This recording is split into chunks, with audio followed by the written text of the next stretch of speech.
월급에 집착하지 않습니다. 저는 하면서 뭔가 받아들일 수 없다 하면서 소송을 제기한 분이 있는 것 같습니다. 지금까지는 감들이 오시는지요? 시청자 여러분들 혹시 직접 목소리로 확인해 보시겠습니까? 장관님, 지금 아직은 교수직을 갖고 계시죠?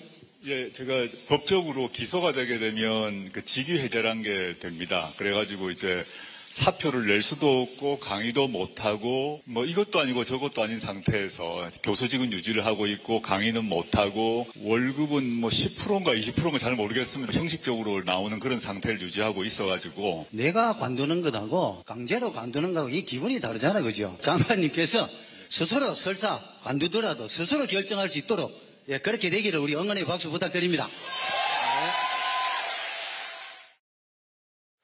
자, 장현주 변호사님, 조국 교수가 서울대학교 교수직에서 파면 결정을 받았는데 그 파면 결정을 받아들일 수 없다. 이런 지금 심사를 청구한 겁니까? 그렇습니다. 예. 지난달이었는데요. 6월 13일에 서울대가 조국 교수에게 이제 파면을 의결을 했습니다.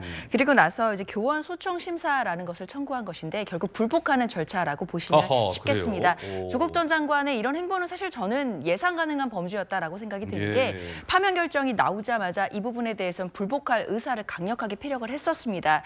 그렇기 때문에 지금 교원 소청 심사 청구가 된 것 자체도 이제 그런 측면에서 나온 것이라고 봐야 될 것 같고요. 결국은 본인에 대한 명예회복을 좀 우선시하고 있다라고 봐야 될 것 같고 명예회복을 한 후에 파면이 아니라 본인 스스로 사표를 내겠다라고 지금 입장을 밝히고 있기 때문에요.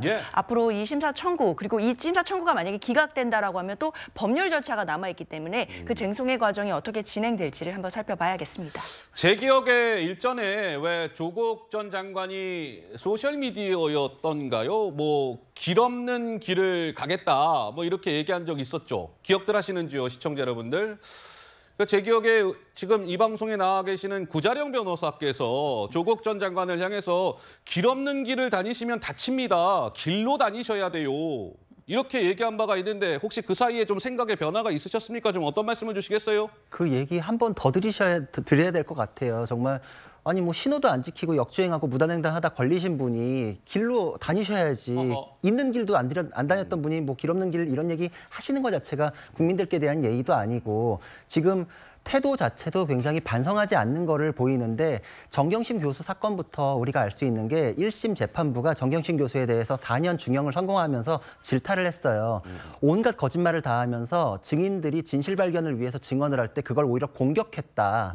태도가 잘못됐다는 것까지 이례적으로 지적을 했을 정도였거든요. 그런 태도가 조국 일가에서 공통되게 지금까지 계속 왔어요. 근데 최근에 반성한다는 뉘앙스를 한번 풍긴 것 때문에 입장 변화 있지 않냐 이걸 보시던데 전혀 그렇지 않아요. 그것 굉장히 전략적으로 법에서 자기들 유리하게 쓸 수 있는 부분만 살짝 틀은 거예요.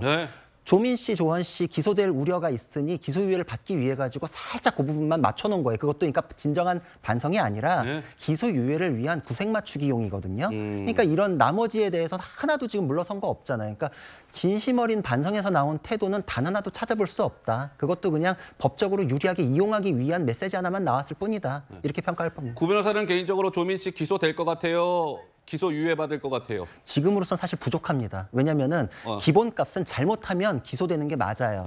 그리고 기소유예 저희 사법연수원에서 그 유예 결정문 쓰는 거 나와요. 혐의가 인정된다. 그런데 이거에 대해서 피의자가 인정하고 반성하고 피해 회복이 이렇게 됐다가 딱딱딱딱 유권이 맞아야 돼요. 근데 지금 조민 씨 관련된 내용은 시원하게 뭐에 대해서 어떻게 인정한다라는 것도 아직은 부족해요. 그리고 그거에 대해 지금 반성을 요구하는 게 잘못했습니다. 사과라 이런 무슨 감정적인 그게 아니에요. 그러니까 피의 사실 무엇에 대해서 조민 씨가 어떻게 관련이 되어서 범죄를 저질렀습니다라는 게 확정이 돼야 되기 때문에 아직은 부족합니다. 그리고 교원 소청 심사를 청구한 이유는요. 저걸 안 하면 앞으로 소송을 못 해요. 그러니까 소송하기 위해서는 반드시 이걸 해야 돼요. 그래서 이걸 한 거예요, 지금. 근데 결국은 뭐냐면 조민 씨하고 그 아들이 지금 기다리고 있잖아요. 그러면서 제가 말씀드리는 건 이분들은 반성 안 합니다. 그러니까 원칙대로 기소해서 재판을 받아야 돼요. 재판 결과가 나와서 확정돼도 조국 교수는 전국을 다니면서 재심 청구 또 한다고 난리를 칠 거예요. 그거 안 보시려면 이번에 기소해야 됩니다. 기소해야 된다. 네. 예, 지켜보도록 하죠. 8월 26일이 공소시효 만료일입니다.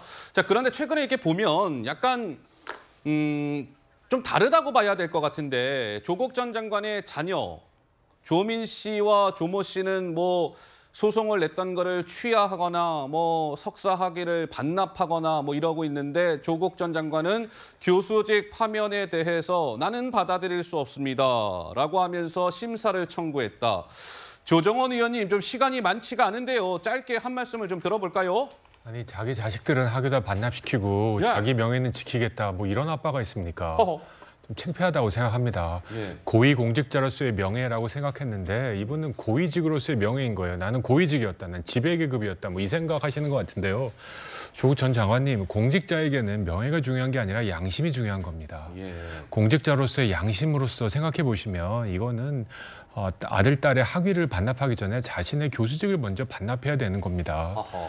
어떻게 이렇게 뻔뻔하게 예. 자기 자녀들 학위까지 다 취소시키면서 나는 계속 갈 수 있다. 조국 전 장관은 교육자이고 공직자였습니다. 예, 예. 우리 국민들에게 어떤 메시지를 주고 싶습니까? 예. 그러니까 정말 1%락도 조국에 대한 호감을 갖고 있는 국민들에게 정말 이런 모습들을 계속 보이시면 역시나 혹시나인데 역시나였다. 최근에 약간 반성하는 모습을 보이는 메시지가 어제 그 결정으로 다 날아갔다 이 생각이 듭니다. 알겠습니다. 조국 전 법무부 장관 이야기까지 해봤습니다. 저희가 잠시 후에는요 한번 보시죠. 자, BTS 얘기를 좀 해드리겠습니다. 먼저 저희가 준비한 다음 코너가 있습니다. 만나보시죠.